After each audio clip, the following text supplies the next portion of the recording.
Hello and welcome to Taking Hugh for Granted, the podcast in which two Hugh Grant enthusiasts watch every single film starring Hugh Grant in the attempt to answer the simple question: is this film taking Hugh for granted? Is this film good on its own, or does it rely on the bumbling Brit for its acclaim? I'm Diggory Waite, and I'm joined, as always, by my colleague and fellow Hugh Grant obsessive, Oscar Beardmore Gray. Oscar, how the bloody hell are you doing today, mate? I'm doing very, very well, Diggs, and I'm so excited to discuss the fourth installment of the Bridget Jones series with you. Oh, the fourth installment.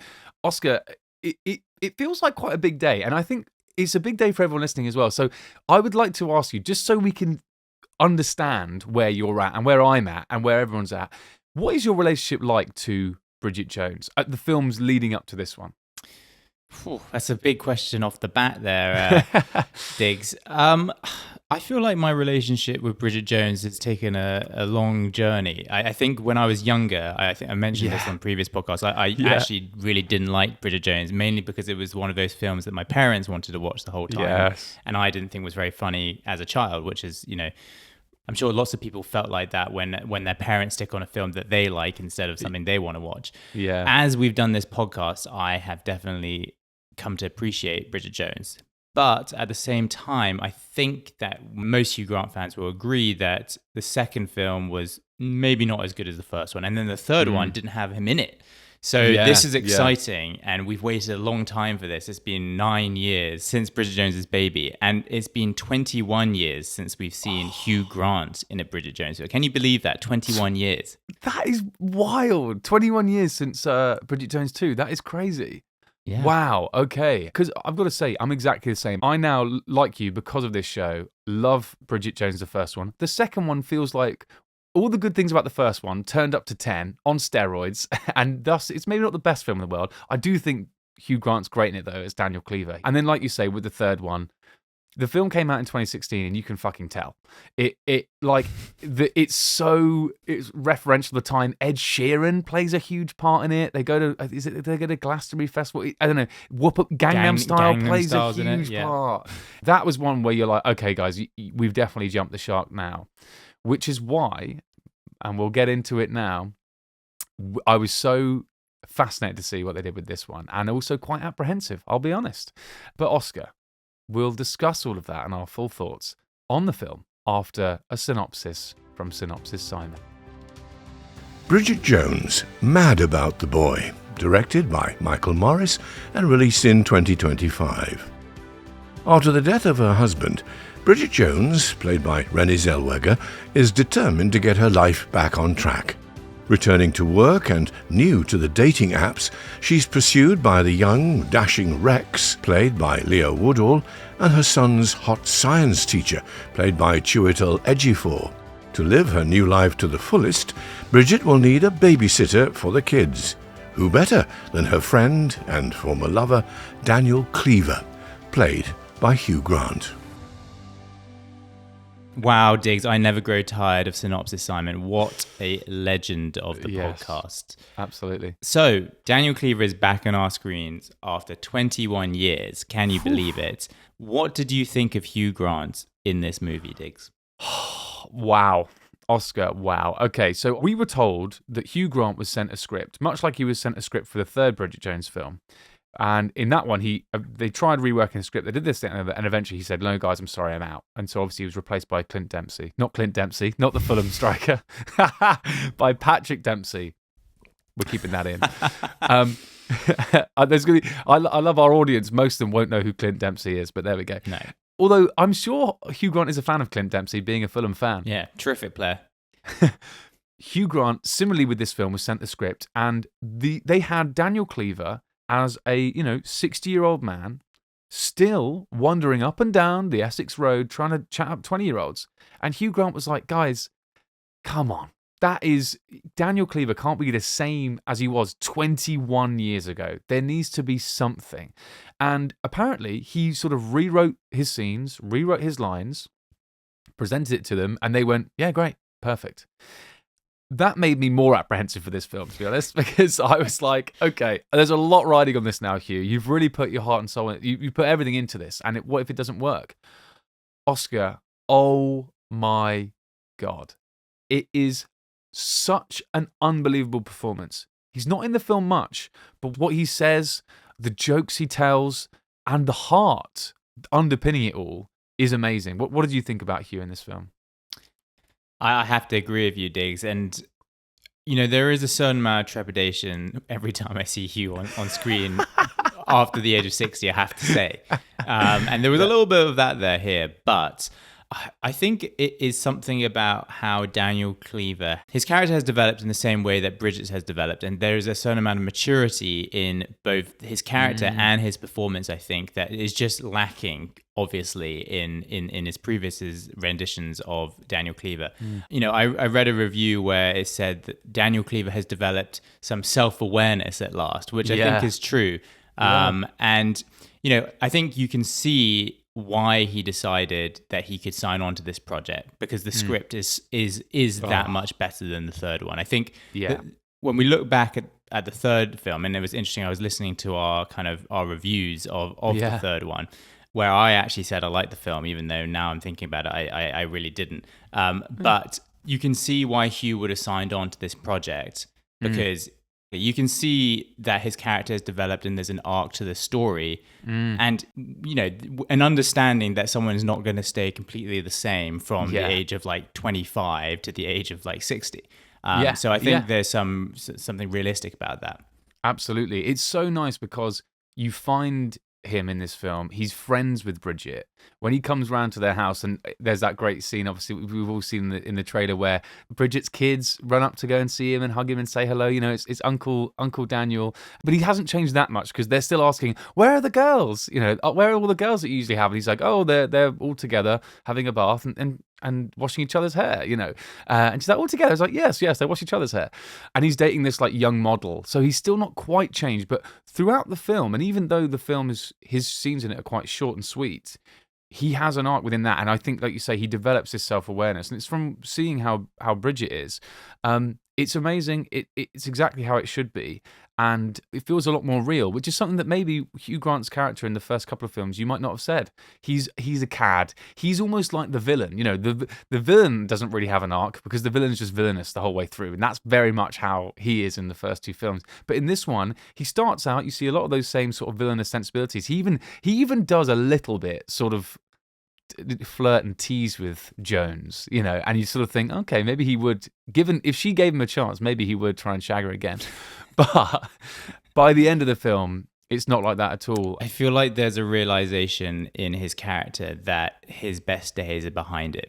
His flirting, his actual flirting days are behind him, and now he just makes sort of slightly inappropriate grandpa jokes that only he can get away with, but that he's not going to act upon them. He still has the naughty Jones, the way that and with the doctor, where he says a few inappropriate things that you think, crumbs, if someone said that in real life, you'd be like, but because it's Daniel Cleaver, we got to have a bit of that in there. But absolutely. I think it's just the way he says it, is that that he's probably not acting upon it, but there's still that sort of slightly evil side inside him. Absolutely. I mean, it's never going to truly go. And he's passed the baton on to his son as well. Well, I was going to say, so part of this sort of the self-awareness is the fact that he's had this relationship. He's had a child with this person. Now that person is dating an Italian diplomat, I believe. Is that right? Or an aristocrat? Something like that, aristocrat. Yeah, and now he has this sort of son, 16-year-old son, he's estranged from, and he thinks, I've got to patch things up with this kid, and it's incredible because at the end of the film, spoiler alert, we get to see the kid, and let's be real, the apple does not fall far from the tree. He is trying to flirt with everyone at this party, and he's doing what's quite rogue is he's doing quite a good job with a woman 3 or 4 times his age, which maybe is slightly weird, but we'll brush past that. But it's good to see that maybe that's where a potential sequel could go. It could be this horrible kid who lives on Enzo and is terrorizing the Essex Road. So I've got a question for you. Do you think Bridget would have been better off if, again, spoiler alert, thank God Colin Firth, Mark Darcy is dead. Yes. Do you think Bridget would have been better off going back to Daniel Cleaver and, instead of being all sad and then ending up with the two other love interests in this movie. Like in a better life, would we not have a sequel and actually she would just be with Daniel Cleaver? There's an alternate universe where maybe even Bridget Jones 3 is just her having continuing to have an awful time with Daniel Cleaver, who is constantly like cheating on her and leading her along. And listen, that's a world I want to be in, because that's a world where there's more Hugh, that's a world where there's more Daniel Cleaver. So I think, would she have been better off? No. Would we have been better off? Absolutely. Because it also is a world in which there's less Colin Firth, which is great as well. But in the current universe that we're in, I don't want to say too much, but I'm so grateful for this film because it's reimagined what a Bridget Jones film can be. If you can get the evil cad of Daniel Cleaver to believably show the humanity that he does in this film and have us on board the whole time and not lose too much of himself where you think, where's Daniel Cleaver gone? You've done an amazing job. And this film has done an amazing job. Yeah, I mean, I think there's something to be said that we can't overlook Hugh's acting here, actually. I think he does a really good job of, we should just say that. Like, his acting is great. It's he incredible. Makes you believe that he has changed. Yeah. There's so much more depth to his character.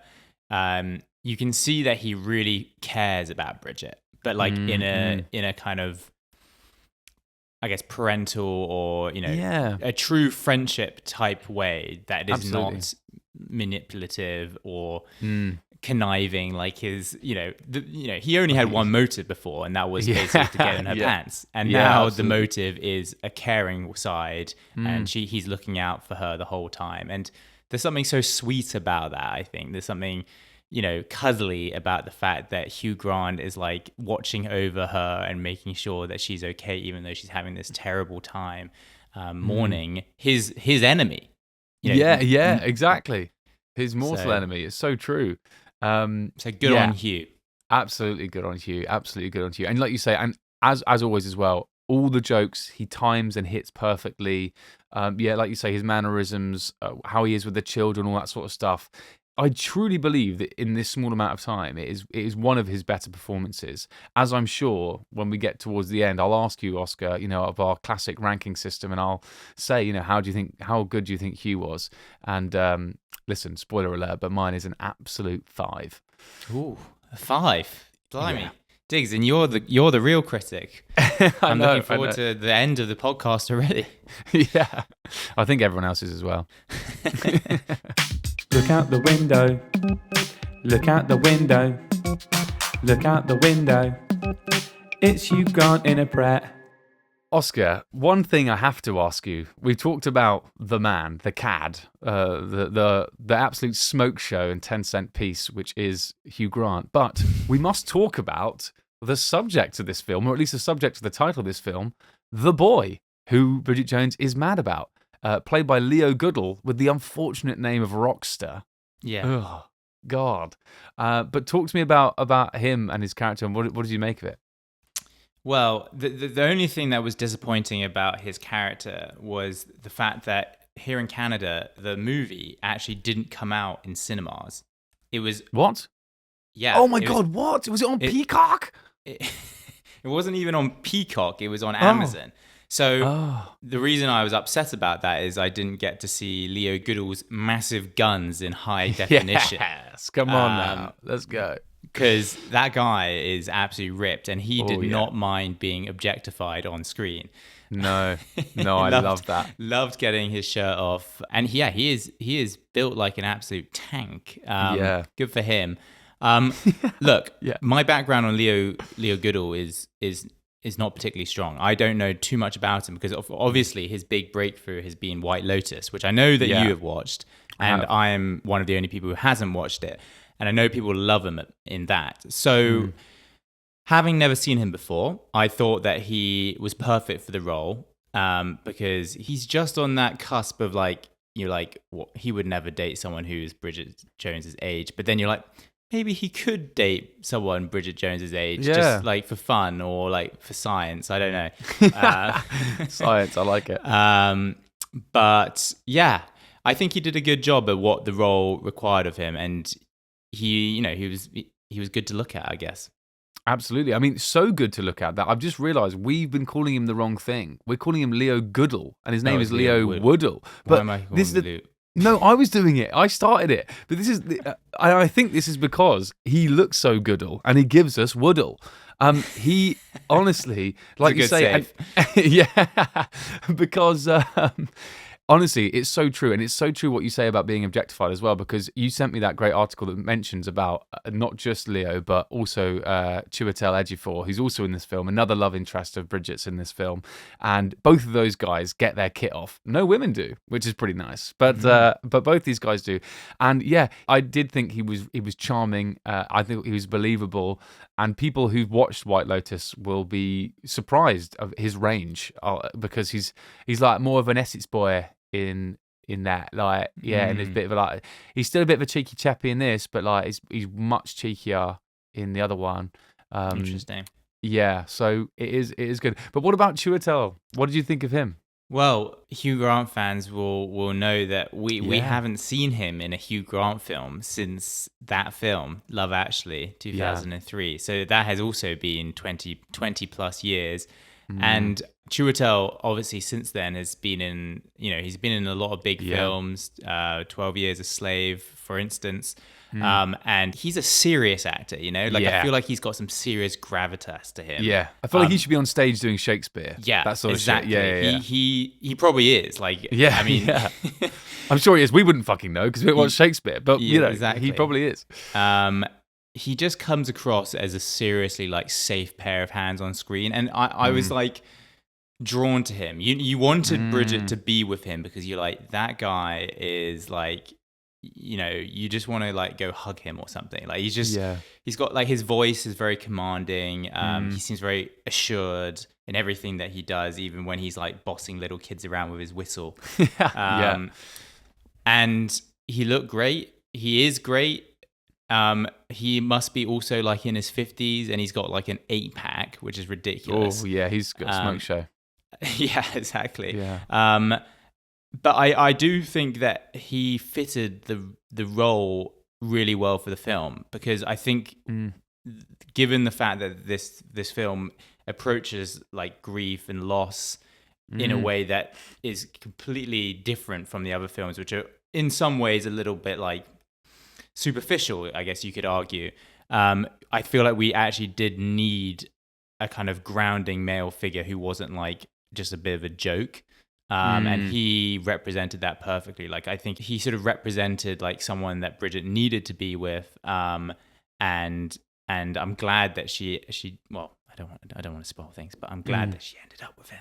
Yeah, exactly. I think you're absolutely right there. I think it's a really good point. And I think though, in the film, it's a bit of a risk in some ways, because when the film starts and you first meet him, he is sexy and he's good looking, all that, but he's sort of bossing Bridget's kids around with a whistle, and he's so dedicated to science because he's mainly a science teacher that he sort of disregards Bridget's kids' belief that there's heaven, and obviously he believes that because he thinks his dad's there, Colin Firth's there, and let's be real, Colin Firth is definitely not in heaven, but Chiwetel's character is sort of dismissive of the idea of heaven, because there's no sort of scientific, basis for it. I think it's quite brave of the film to sort of set him up in a way where you could be quite anti him, and actually Bridget is in a way as well. But it does follow that classic thing of, okay, things don't start out so well, but actually eventually they do come together. And it's actually Chiwetel's character who I think is the one who goes on the biggest journey there to falling in love with her. And I was backing it by the end. I was into it. I mean, it's hard to find things in this film that I wasn't into, to be honest. But it was really sweet, and like I say, if you can't tell what's happened now, then you are stupid. But it's lovely. It's a lovely end as well. You know what was quite weird, and maybe you picked up on this, but this film must have been made to come out at Christmas, because the end of the film, there's it's like the first film. There's the kiss scene with all the snow, and then there's the Christmas concert at the end, which also reminded me very much of About a Boy. I was like, I was getting flashbacks to the little kids singing the song from Oliver Twist. And then there's like the New Year's party at the very end. So it must have been made to come out at Christmas, and then it just got delayed, and they put it out Valentine's Day. And my girlfriend and I went to go and see it on Valentine's Day, and it was packed. The cinema was packed. So I wonder whether actually as well, maybe they were thinking, okay, actually, a rom-com coming out on Valentine's, maybe that makes so much sense. And so maybe it was also could have been a business decision, which potentially was quite smart. And how was your Valentine's? Like, was it up there with one of your best? It was so good. So what I think we should move on a little bit as well, and this is a nice segue into the fact that the film is quite sad. And I went knowing this full well, because Hugh Grant said in an interview that the script was the best Bridget Jones script he'd ever read, and that it made him cry. And I knew, me and Hugh, very, very similar sensibilities, so I will probably cry as well. So I came armed with a little packet, a full packet of tissues, and I put them in between me and my girlfriend Leora. And within 20 minutes, if that, I was crying. But wow. I'm a big crier. And what had you going first? Well, so, listen, we won't mention his name. Well, we will. We're going to have to. But there's a lovely bit where, Bridget is talking to her kids about their dad. And, she says, do you miss Daddy? Do you miss him? Do you miss him some of the times? And she says, I miss him all of the times. And it's very sweet. And she's putting them all to bed. She's putting them to bed. And her son asks her to sing her a song. And she leaves the room. And Colin Firth goes in after her and sings him the song. And, it's the idea that these people might be gone physically, but they're never truly gone. And I might go now. The film is littered with moments like this. And this sort of ghostly figure of Colin walking around, it works so well. And like you said about the About a Boy style finish, again, that, Colin makes an appearance there, and it's just so well done. And it even talking about it now gives me goosebumps. And it's not just that thread in the film that's sad, it's the stuff with Hugh Grant and stuff as well. But throughout this film, my girlfriend and I, what was really nice is 20 minutes in, I take my tissue and I'm weeping away like I always do. I remember that we went to go and see Interstellar recently in a cinema, and she said the whole row was shaking. And it was at a point in the film where no one else was crying. So she has to put up with a lot. But what was nice is I take my tissue out and I'm dabbing my eyes, and I look over and she's gone to grab a tissue and she's crying too. And I thought, for once, I'm actually crying at the right point. But I couldn't hold it together in this film. And I think, again, such a testament to the writing, such a testament to the acting. And yeah, it was beautiful. I think everyone would have been moved watching this film. It was definitely a tearjerker. And I think that was the surprise about it, wasn't it? Like, I think most people, let's be honest, they see Bridget Jones 4 coming out. They're like, oh, we'll go for nostalgia reasons. They're there for the kind of, the Bridget's friends sort of, bitching about their lives and making stupid jokes, and, Daniel Cleaver's back. That could be fun. But I don't think they thought that we were getting this hard hitting, punchy, it is a rom-com, but it's also something more serious than that. It's sort of very dramatic, and as I said before, has a level of maturity which is a sign of the times. I think they couldn't do the Bridget Jones 1 or 2 all over again. It just wouldn't have worked. So no. Yeah, I'm glad. I think it puts a really nice bow in what probably is the end of the series. But I think everyone can be happy about the ending for Bridget as well. Like, she has been on this journey, and we haven't really spoken about Bridget. We're huge fans of Bridget on this podcast. Renee Zellweger. If you go back and listen to our previous episodes, we wax lyrical about how great she is. That goes without saying. But the journey that she has been on since she was a early 20-something to where she is now is quite an amazing story. And if this is where she ends up, I think we can all kind of rest easy about it. Taking he for granted. Taking he for granted. Taking he for granted. What did you think, lads? Were they taking he for granted? Oscar, we're here. We've reached the summit of this particular episode. God, it's been good. God, it's been fun. I love talking about Hugh Grant with you, dude. Love it, mate. And I would love to know what you thought of Bridget Jones, Mad About the Boy. Are we taking Hugh for granted? Diggs, it comes as no surprise. We are not taking Hugh for granted, are we? No. I think we went into this film slightly apprehensive. I went into this film slightly apprehensive, but I don't think I need to be anymore. I think the last few films that we watched of Hugh really shows that he picks great films to be in. He has a comedic timing that not many have, and he shows compassion and skill and all kinds of different kind of depth to character in all the films that he's been in recently. So, and then this really only is another one of those films. So I really don't think that we can say this is taking Hugh for granted. I think Daniel Cleaver's character has matured in such a way that, we have to say that Bridget Jones, Mad About the Boy, is not taking Hugh for granted. Absolutely agree. Absolutely agree. I think Hugh Grant, in the short time he's in this film, puts in one of the best performances I've ever seen. And that's, to be fair, taking into account all the stuff we talked about with him writing the lines and him doing this and him doing that. He's really taken ownership of this, and it shows how much he loves this franchise. It makes me think maybe he loves it as much as we do. And the love that they put into this, and we haven't talked as well about Helen Fielding, the writer of the books, and that's and the inspiration for this film is that her partner died, and so she wrote this screenplay. Well, she wrote this book, a Bridget Jones book, in which Mark Darcy dies, and then obviously the screenplay. That's where all this heart comes from, and Hugh Grant's totally bought into that. He's brought Daniel Cleaver along with that as well, and this film succeeds where Bridget Jones, the baby one, fails. That tries to bring things up to date. It tries to say, oh, Bridget's a bit older now and it's a bit more awkward, and but Gangnam Style's out. This film does it with grace, it does it with decorum, it does it with charm, it does it with wit, and it's so funny, and it's so bitterly sad. I can't think of anyone I've spoken to who didn't say they cried or didn't say they laughed so loudly. It marries those two things so well. How can you oscillate between those two extreme emotions in such a way in just over 2 hours so well? I don't know, but I've seen it. I've just seen it in Bridget Jones, Mad About the Boy. This film shoots right to the very top of my Hugh Grant. Not to the very top. About a Boy does that. But, Oscar, I would love to ask you where it ranks for you. So, for listeners that don't know, we've ranked all of Hugh Grant's films on a very special ranking system.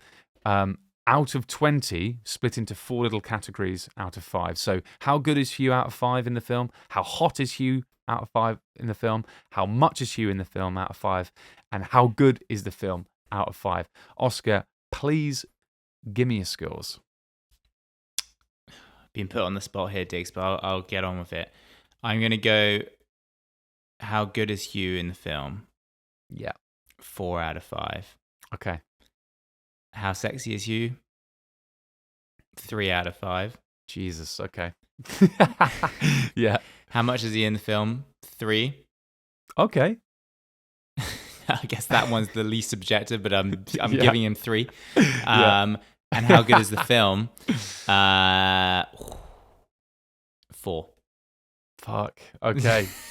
I'm being harsh. So what's that? No. That's 8, 11, 14. Is that correct? Have we got that right? For Yeah, me, it's 14. we always get this wrong. Okay, we always get this. Yeah. Mine is 14. What is yours? Mine is, how good is Hugh in it? 5.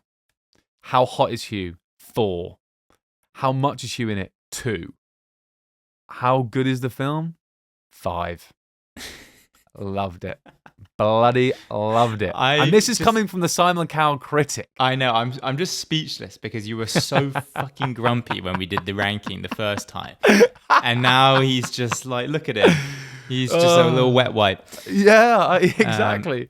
I don't know what to say. I just think this film is a triumph. I don't know what else to say. I think it's so good. I think it's so hard to do, especially. I know I'm rambling now, but I just want to say this one more time. It is so hard to do these films that came out ages ago, bring them up to date, go, oh, I'm the old person, I'm trying to be young, and somehow make that actually work and actually funny. And it does that. It has the sadness, it has the heart, it has the funny.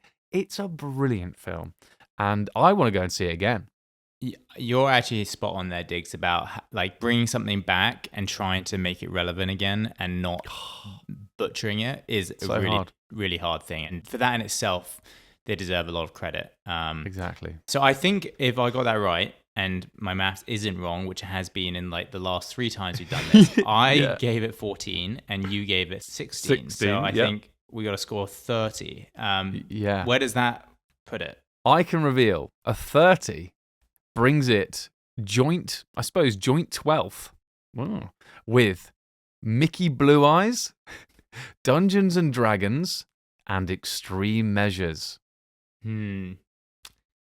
I mean, I think that's about right. I personally think that's about right, but I've clearly my ranking has brought that down. If I had given it a couple more points, it would be in the top 10 probably, right? Well, yes, probably. But having said that, it's narrowly beaten by 0.5 by Bridget Jones' Edge of Reason.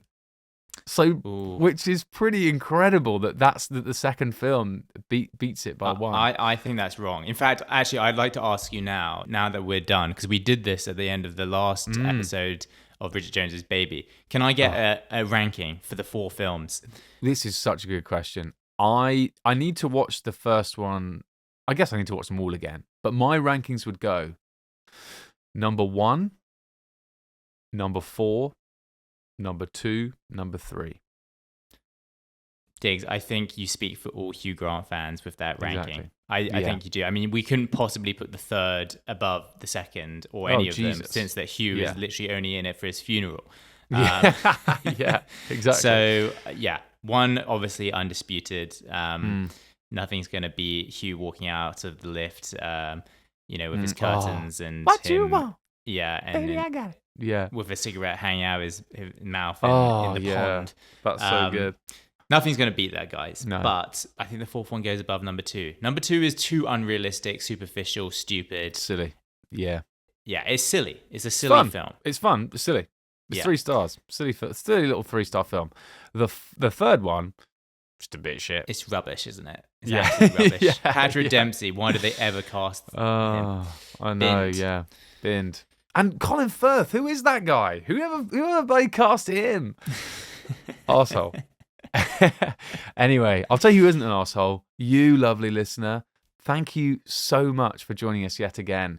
It's so lovely to get involved with you guys. And actually, you know what? On the Instagram particularly, there's so many more of you. I don't think anyone on the Instagram or any of our new followers know that we're a podcast or know what we do. But they're following us anyway because we have Hugh Grant in the name. So, it's fantastic. So they're enjoying that. We've really seen a boost on the Instagram followers. And we've also seen a boost in the hate mail that we're getting on one particular YouTube video about Cloud Atlas.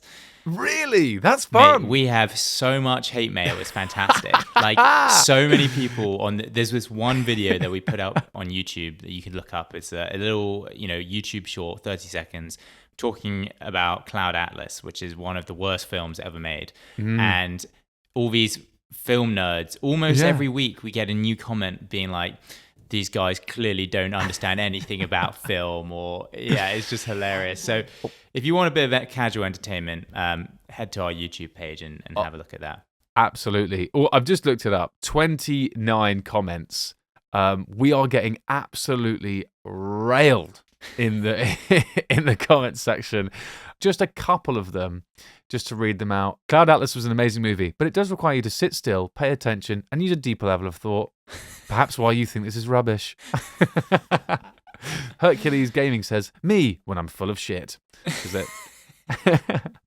You know what? It's actually hilarious to be on the other side of like internet hate because I don't want to, trivialize internet hate, but it's just funny being on the other side of that like keyboard warrior who doesn't understand like what we're doing or why we did it. No, and it's just like seeing this short come up on their YouTube and it's just like, fuck these guys, these idiots don't know nothing about my favorite film.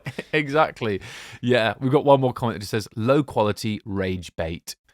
Gang, what this episode has not been, well, it has been low quality, but has it been rage bait? Quite the opposite. This has been sophisticated analysis, I would say. Absolutely. This has been, quite frankly, a circle jerk about how wonderful the Bridget Jones series is, and I just think this podcast is a circle jerk about Hugh Grant. Let's be honest, and we're all trying to get our hands to the pump, which is Hugh Grant's pump. Right, that is enough of that. We love you all. Thank you guys so much for listening again. Follow us on YouTube. Seek out that video. It's very fun. Get involved in the comments and tell us that we are assholes. Follow us on Instagram. We're at Taking Hugh for Granted there. Follow us on Twitter, at Taking Hugh. Don't really post on there that much. That's sort of a cesspit. Follow us here and subscribe to us wherever you're listening to or watching this now. And we'll see you here next time for whatever he comes up with next. Have we got any idea? Is that bad? No, just before we go? I don't really know. But, I mean, there is Hugh's news the whole time. He was nominated for a BAFTA. He was. He didn't win the BAFTA. But he was nominated for Heretic. So, things are happening. Hugh Grant is relevant and active. So we will be wherever Hugh Grant ends up next. Exactly. And we'll see you there next time. Bye, everyone. Bye.